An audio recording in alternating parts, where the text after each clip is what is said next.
जय जगन्नाथ। आसंतु दर्शक बंधु, आज आम आउ एक नुआ कथा शुणा जहाँ मालिका आमको प्रमाण दिए युद्ध शेष ही कलिजुग शेष हेब। यह प्रकृत सत्य घटना। आम समस्ते जानी नारी जोगु ही युद्ध संगठित होता है। शेष प्रलय आसी यह एक प्रत्यक्ष प्रमाण।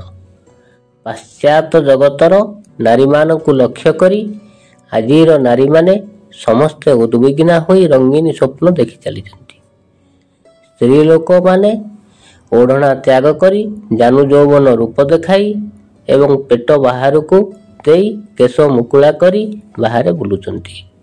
एई माने ही जोगिनी नायिका अटंती। तेणु एहीपरि रंगीनी माधुर्य रूपर दृश्य अशुभ हेतु संसार रूपक नौका दिने बुड़ीजिव। केवल नारी जोगु ही प्रलय घटिताए। सबु जुगरे ही नारी जोगु ध्वंस प्राप्त होई आसीची। प्रत्यक्ष प्रमाण पुराण जुगरु अनुभव करि आसंतु। सत्य जुगरे रानी मौनावती जोगु मुरासुर राज्य ध्वंस होइतिला। त्रेतया जुगरे माता सीता देवी अशोक वन रे केश मुकुला करी क्रंदन करिथिबारु लंकागढ़ बा सिंहल देश प्रलय ध्वंस प्राप्त होइतिला। द्वापर जुगरे द्रौपदी केश मुकुला करी विपदरे पड़ी क्रंदन करिथिबारु कुरुवंश ध्वंस प्राप्त होइतिला। कलिजुगरे स्त्री लोक बा कुलबधू माने मुंडरू ओढ़ना काढ़ी केश मुकुला करुचंती। एही अशुभ सूचना हेतु कलिजुग ध्वंस प्राप्त हेब। तेणु विटपी नारी माने पर पुरुष को धरी निज स्वामी गलारे छुरी देई मारिबे। एही नारी माने नारी रे नुहंती गणा से काल भरे भी खंडा धार रे हेबे होना। नीतिशास्त्र कहे मीन रूपेण मानवा जाल रूपेण माया संसार काल रूपेण धीवर। वर्तमान जुगरे मीन बा माछ नदी नाल पोखरी कमी गलानी। मीन रूपी मनीष अत्याधिक वृद्धि प्रकाश पाइला।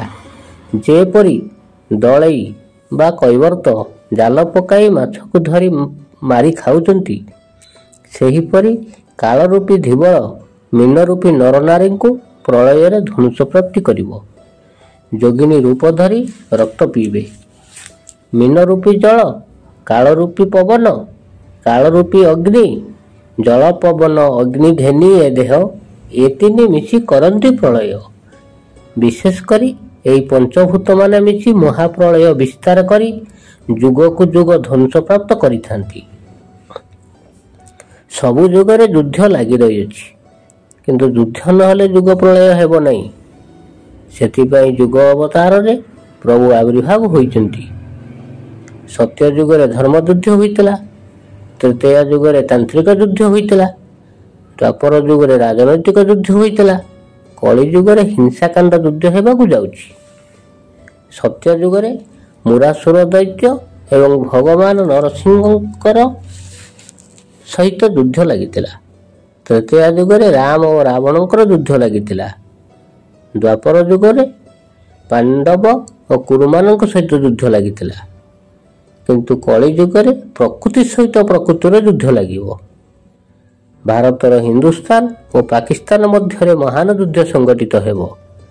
हिंदू मुसलमान युद्ध संगे संगे समग्र पृथ्वीर राष्ट्र हिंसात्मक होई घोर युद्ध होई समस्त क्षयक्षति करिबारे उद्यम हेबे।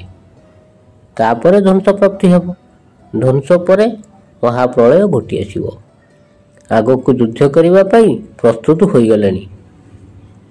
जागे उठ भारतवासी डाकिलेनी विदेशी आसी।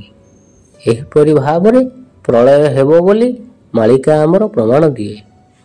एही समस्तक पाई सतर्क बाणी निराट सत्य घटना। हाँ आज्ञा, आगकु अपेक्षा करंतु ना। यह मोर त्रिवार सत्य कथा। एही आम आलोचना को शेष करिबा। विदाय दियंतु। नमस्कार। जय जगन्नाथ।